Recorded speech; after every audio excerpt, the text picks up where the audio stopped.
بسم الله الرحمن الرحيم. What is perfection? Striving for perfection and striving for beauty are both synonyms of each other.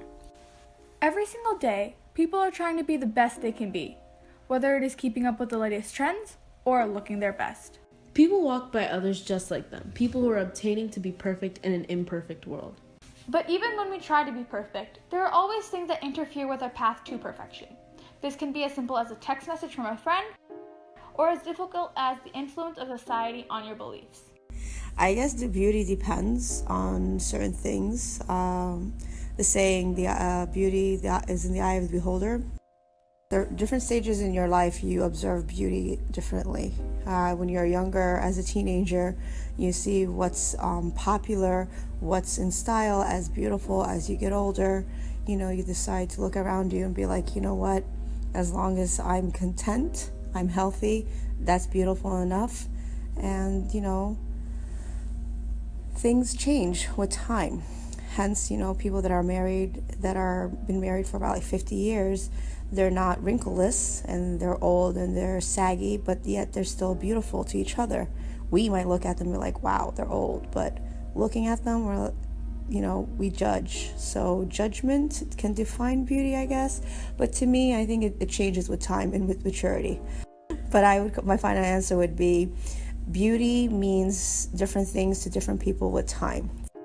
Everything that our Creator has made is to its utmost perfection because He created it.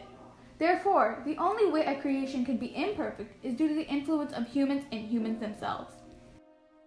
As a young child, we were taught to follow the ways of the Prophet, peace be upon him, because you can see the beauty in the way the Prophet dealt with people, how he treated others, and how he advised others.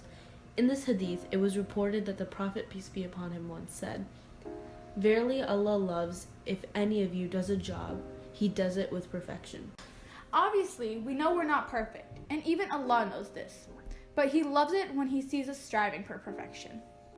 People often look at beauty as an appearance or look. However, that is not true at all. People emanate beauty from their interior rather than their exterior. Beauty comes from within.